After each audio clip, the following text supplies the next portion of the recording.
Mesdames, Messieurs, bonsoir et bienvenue dans votre rendez-vous avec l'actualité. Tout de suite, les titres. Célébration de l'Aïd el-Kébir depuis la Grande Mosquée de Dakar, le président Diomaye Faye a lancé un appel à l'unité nationale. Pendant ce temps à Libreville, la modernisation de la cité se construit au prix des vies brisées. Le 2 juin dernier, plusieurs habitations ont été démolies dans le quartier Piano-Rôti en application d'un décret déclarant ces parcelles d'utilité publique. À l'occasion de l'Aïd el-Kébir, le chef de l'État sénégalais Bassirou Diomaye Faye s'est rendu à la Grande Mosquée de Dakar. Une présence symbolique marquée par un message fort en faveur de la paix, la stabilité et l'unité nationale. Suivons un extrait du discours grâce à ces images de nos confrères de la RTS. Je voudrais aussi appeler en ce jour béni de Tabaski l'ensemble des Sénégalais à perpétuer l'esprit de solidarité et de générosité, mais aussi de partage qui sont les valeurs fondamentales que traduit cette fête. Je voudrais aussi appeler au renforcement de l'esprit de dialogue dans notre société. À la suite du dialogue national, j'invite également tous les Sénégalais à maintenir l'esprit du dialogue et de concertation afin que notre pays continue d'avancer dans la concorde et la cohésion au-delà des divergences que nous pouvons avoir sur les opinions. Je voudrais enfin prier pour le Sénégal et appeler l'ensemble des concitoyens qui fêtent la Tabaski de prier pour que Dieu veille sur notre pays, qu'il préserve la paix sociale et la cohésion, qu'il consolide notre unité nationale et accorde à nos familles une bonne célébration de la fête de Tabaski. Restons dans le cadre religieux cette fois avec la commémoration de la Pentecôte, célébrée 50 jours après la Pâque. La Pentecôte marque un moment fort pour les chrétiens. Ce dimanche 8 juin à Dakar, plusieurs assemblées ont vibré au rythme de la prière, du jeûne et de la louange. Luce Guibalou et Jeunesse Moukaha pour plus de détails. Ce dimanche 8 juin 2025, les Assemblées de Dieu se sont réunies pour célébrer la Pentecôte dans une atmosphère de prière et de communion. À l'issue du culte, un des responsables s'est exprimé sur le sens donné à cette semaine de pré-Pentecôte. La Bible déclare que pour recevoir le Saint-Esprit, les disciples ont été reclus dans une chambre haute pendant 120 jours. Et nous, la semaine de pré-Pentecôte, c'est une semaine où nous préparons et nous aspirons à plus de Dieu afin de venir le jour de la Pentecôte recevoir sa plénitude. Parmi les fidèles, les retours sont tout aussi positifs. Une participante au culte témoigne l'intensité du moment, chant inspirant, message percutant et forte présence spirituelle ont marqué sa journée. La Pentecôte se passe très bien. Aujourd'hui, l'orateur il a parlé que la Pentecôte, la première église a été créée lors de la Pentecôte. Et aussi, quand le Seigneur est parti, il a dit qu'il ne nous laisse pas seuls, mais qu'il nous a envoyé le Saint-Esprit, qui est le consolateur des cœurs brisés. En amont, un autre responsable a souligné l'importance de la préparation. Des temps de jeûne, des enseignements ciblés et des veillées de prière ont été organisés pour permettre aux fidèles de vivre cette période avec engagement et ferveur. Là, je vais me baser sur un verset qui dit, le livre de Hébreux, chapitre 12, le verset 15. Le début dit ceci, veillez à ce que l'une ne soit privé de la gloire de Dieu. En tout cas, c'est en fonction de ce verset-là qu'on a vraiment eu le courage de préparer ce temps afin que aucune personne soit privée de la gloire de Dieu. En fait, notre prière, c'est que pendant ce temps, que des flammes encore puissent intensifier parmi les enfants d'Israël. C'est juste ce que Dieu a mis dans nos cœurs. Ainsi, pendant que les fidèles se rassemblent dans la prière, d'autres communautés se mobilisent autour d'un tout autre défi, celui de la jeunesse face aux tentations modernes. L'actualité reste dominée par le déguerpissement des populations du quartier Piano-Rôti. Une situation qui attriste et désole sur fond de modernisation. Sur place, à Libreville, Tessia Nyomba Ekomi et Lise Kumba, nous font le point. Au-delà des murs écroulés et des toits envolés, ce sont des vies entières qui vacillent dans le silence d'une modernisation sans visage.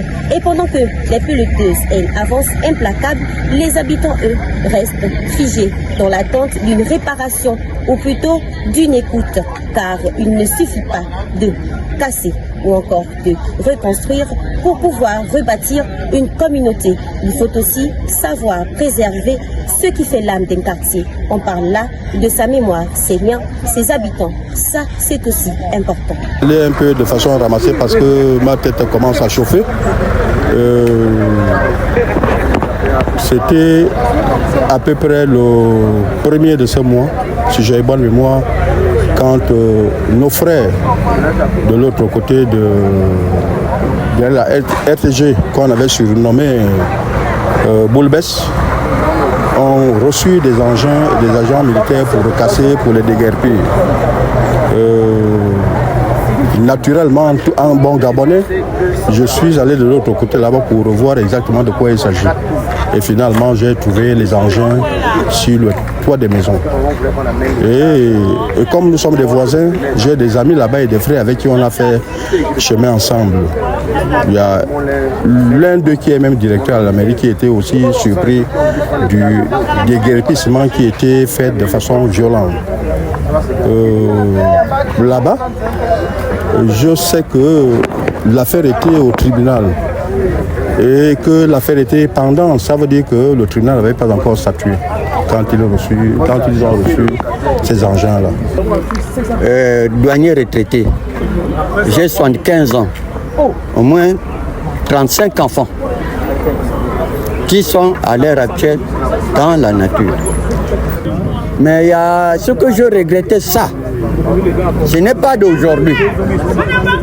Ça a été prévu qu'on cassera, c'est vrai. Je ne peux pas le mentir. Mais concernant le paiement,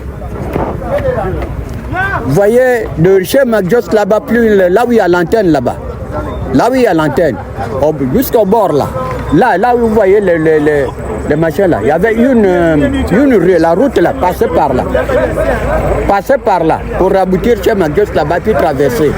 Mais c'est les TP qui travaillaient là.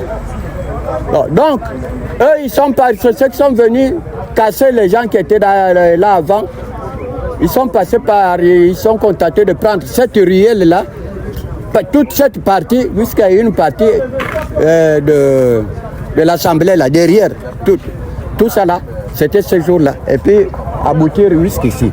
Mais ici là, normalement les gens qui ont cassé ici, c'est les Chinois, que le président avait donné la place et dit, bon, vous indemnisez Ils ont été indemnisés, mais ils ne sont pas partis à fond.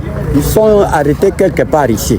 Mais tout ce que vous voyez là, jusqu'au fond là-bas, et remontez chez moi là où je vous ai dit. Voilà même un avocatier, le dernier qui est resté, le voilà là-bas, debout là-bas. Je suis moi-même parmi les victimes.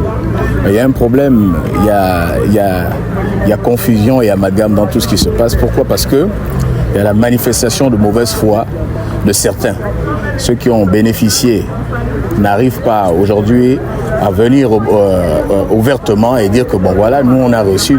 Ce sont les mêmes qui constituent encore des groupes pour vouloir revendiquer.